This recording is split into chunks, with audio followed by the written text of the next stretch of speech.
Mr. Surana is with us. So firstly, congratulations on a great set of numbers. How much of demand rebound have you seen in this quarter? Your annual profits have come in at an all-time high, if we are not wrong, but do you see challenges coming in into this quarter due to mini lockdowns?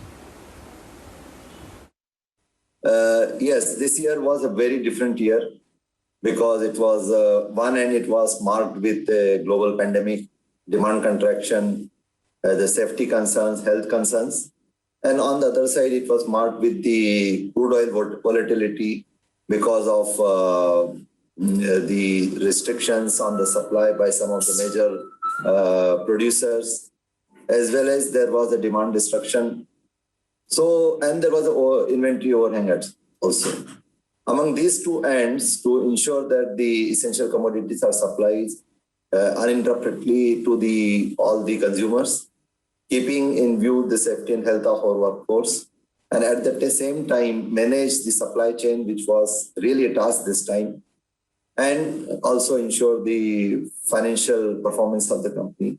But I must congratulate and compliment all the team members of HPCL and each and every employee of HPCL that showed resilience and the determination to perform in such challenging times and have come up with a really excellent result wherein we have posted the record profit of 10,664 crores. It is the first time HPCL has crossed 10K mark in PAT, and the highest ever profit earlier was in the range of 6,356 crores. So to that extent, I think I'm very happy with the performance. What is the share of GRM in this quarter versus Singapore? Please share the breakup with us. How much is inventory contribution gain in the quarter? Yeah, so this quarter, let's say the Q4 of 2021, our GRM was $8.11, in which the inventory gains were $4.61. So the core GRM was $3.50. And for the full year, if you compare, the full year GRM was $3.86, in which the inventory gains were $1.99, and that gives the core margin of 1.87.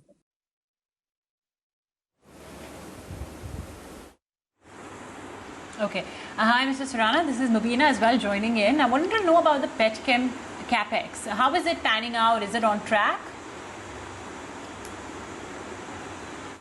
So our Petchem project is still under construction. So we will be getting in Rajasthan Refinery 2 million metric ton further. We have got a Petchem business in HMEL, which produces polypropylene, and they're also in the process of completing their cracker, which will bring that additional 1.7 million metric ton of petrochemical, LLDP, HDP, and PP. As well in Rajasthan also we will have these all products of around 2 million tons. But the Petchem business is really looking good from here. So our project should be pitching in the right time. And so are our refinery expansion projects. As you may be aware that our Mumbai refinery expansion should be completing in this quarter, and we should be commissioning that part in the early of Q2 of this year itself. Our Vizag refinery units expansion are also progressing very well, and we hope to complete it in the calendar year 2022 itself. The bottom upgradation project also we wish to complete in calendar year 2022. So the other units, apart from bottom upgradation of Vizag refinery, will be completing this calendar year, and we hope to commission it in this financial year. Okay. All right. Well, Mr. Surana, let's also talk about the utilization then this quarter. What was the utilization of assets? What's demand for fuel like? So refinery utilization, if I say in the whole of the year, aggregate basis, it was 104% compared to the average industry refinery utilization of less than 90%. So on that account, we did very well. And two reasons. One thing is HPCL sells a lot more than what we produce. But in this year, to continue operating the refinery with all the concerns which we have was really commendable. So we had the utilization of 104% in the last year. on an overall basis. And I think the industry average was 89.7%. And as far as the demand is concerned, demand in the initial part of the year was, there was substantial demand contraction, almost it has come down to 50%. Then slowly, gradually it picked it up. And by the end of the year, the aggregate demand has almost reached to 91, 92% of 2019. Then the second wave of pandemic came and there were localized lockdowns. So in the May month, we have got a demand contraction to the extent of almost 30% compared to 2019, because 2020, if you compare 2020, it will be 20% more than that. But last year, it was a complete lockdown at this period of time. Compared to that, it's different that it's not a complete lockdown, first part. Second part is there is no restriction to interstate movement, which was there last time. Last time there was, industries also got closed completely during this period, which is not the case this time. The migrant labor had not moved back as was the case last time.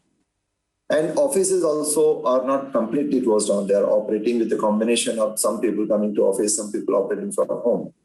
So I believe that as the localized lockdowns get relaxed, and which we see the hope, because in the major states the impact is receding and there are improvement visible. The vaccination drive gives further hope, and in that case, I expect that the rebound should be quicker and sharper this time than the last time, and that should bring back the demand. And there are learnings also from the last time to this time. The outlook on marketing margin from here on as prices have been hiked now. Can you talk to us about that? As such, we do not have the practice of giving the marketing margins. But in the last year, I must say that the marketing margins were reasonable.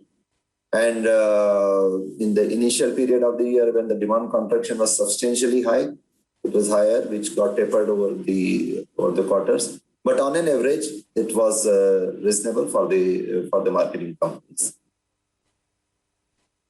Okay. And going forward,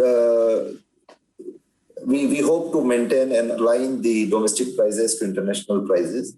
There had been ups and downs in the crude market in last 3-4 days. You could have seen that the crude has moved between $69 to $65 last 2-3 days, based on the discussions which are going on the Iran sanctions. And we believe that the crude prices should be maintained less than 70 in the long time. If the Iran deal comes favorably, it should move more towards 60 side.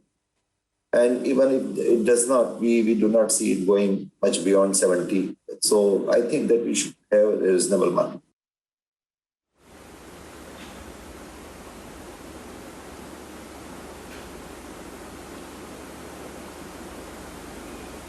Right.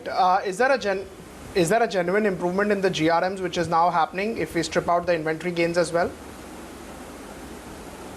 No, that is true, because there is an improvement in cracks. If you remember the last time, the gas oil and gasoline cracks had come down substantially low. It has come down in the range of $2 to $3.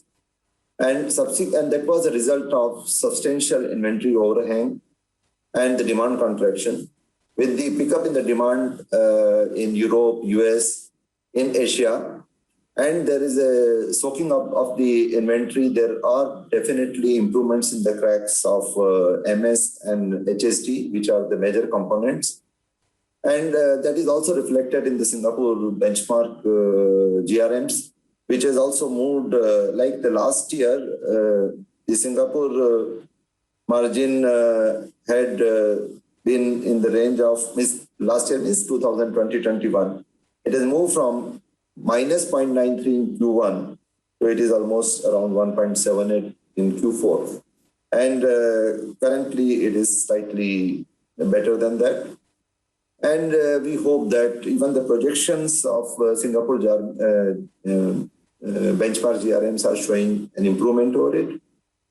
There are differences between the way the Singapore GRM is calculated and Indian refinery GRMs are calculated, in the sense that Singapore GRMs is more loaded towards MS, while Indian actual GRMs are more loaded towards HSD, and Singapore GRM is day crude, day product price, and they do not include the fuel and loss.